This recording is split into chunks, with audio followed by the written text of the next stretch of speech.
Hello, ఈరోజు మనం అద్దిరిపోయే mutton gravy curry వండుకోబోతున్నాం. సింపుల్గా చెప్తాను చూడండి. ఫస్ట్ పొయ్యి మీద గిన్నె పెట్టాను. ఇందులో కొంచెం ఎండు కొబ్బరి వేసుకోండి. మటన్ గ్రేవీలో ముఖ్యంగా టేస్ట్నిచ్చేది ఎండు కొబ్బరి. అది ఖచ్చితంగా వేసుకోవాలి. అప్పటికప్పుడు ఫ్రై చేసి వేస్తే కనుక చాలా బాగుంటుంది. ఇప్పుడు మనం 750 గ్రాములు అంటే 750 గ్రామ్స్ మటన్ వండబోతున్నాం. 3/4 కిలో అంటాం కదా, అంత. 1 టీ స్పూన్ ధనియాలు, కొద్దిగా దాల్చిన చెక్క, ఒక 7 లవంగాలు, 4 యాలకులు, చిన్న జాజికాయ ముక్క.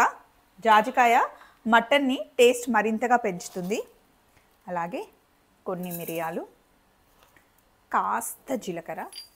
ఇవి మంచిగా వేగాలన్నమాట. అప్పటికప్పుడు వేయించుకుంటే మసాలా చాలా బాగుంటుంది.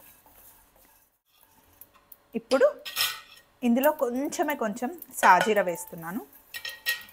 అలాగే గసగసాలు. కొబ్బరి గసగసాలే మంచి గ్రేవీని ఇస్తాయి.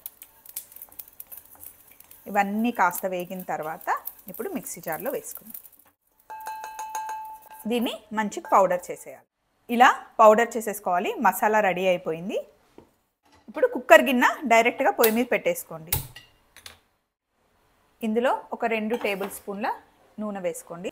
నూనె కాస్త వేడెక్కిన తర్వాత సన్నగా తరుక్కున్న ఉల్లిపాయలు, ఒక 2 మీడియం సైజు ఉల్లిపాయలు తరుక్కున్నాను, అవి వేసుకోవాలి. ఉల్లిపాయలు వేగేటప్పుడే కాస్త పచ్చిమిర్చి, కొద్దిగా అల్లం వెల్లుల్లి పేస్ట్. నాన్ వెజ్లో కొంచెం అల్లం వెల్లుల్లి పేస్ట్ ఎక్కువ వేసుకుంటే బాగుంటుంది. అలాగే పసుపు. అల్లం వెల్లుల్లి పేస్ట్ మంచిగా వేగాలి. పచ్చిగా ఉంటే బాగుండదు. ఇప్పుడు ఇందులో కాస్త కొత్తిమీర, పుదీనా వేసుకోవాలి. ఫ్రెష్ హర్బ్స్ ఎప్పుడు మంచి ఫ్లేవర్ని ఇస్తాయి మటన్కి, చికెన్కి.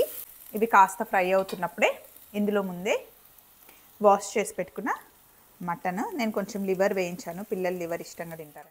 తాలింపులో ఇప్పుడు ఈ మటన్ కూడా మంచిగా వేగాలి.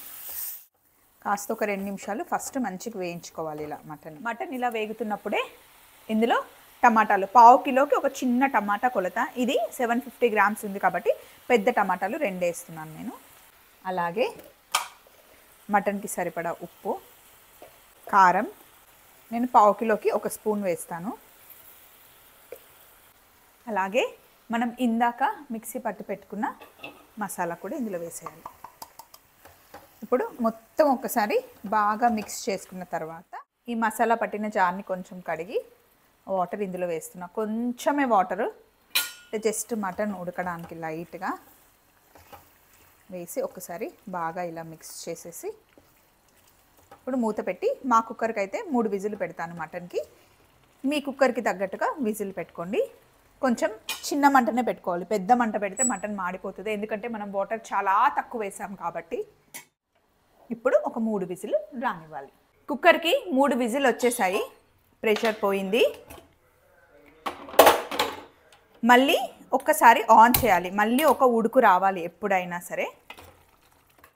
గ్రేవీ కావాలి అంటే ఒక ఉడుకు రాగానే దించేయండి. కొంచెం దగ్గరగా మటన్ దగ్గరగా రావాలి, గ్రేవీ ఇంత అవసరం లేదంటే ఒక 2 మినిట్స్ పొయ్యి మీద పెట్టేసి చిన్న మంటలో గ్రేవీ దగ్గరగా వచ్చేంత వరకు ఉంచుకుంటే సరిపోతుంది. ఇంకొక 2 మినిట్స్ పెట్టేసి దించేసి లాస్ట్లో కొత్తిమీర యాడ్ చేసుకుందాం. ఇప్పుడు మళ్ళీ లాస్ట్లో కొంచెం కొత్తిమీర వేసేస్తే సరిపోతుంది.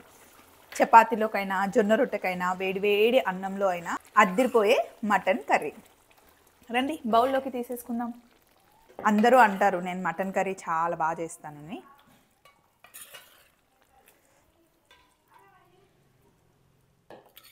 మటన్లో కొంచెం బోన్స్ తీసుకుంటేనే బాగుంటుందండి.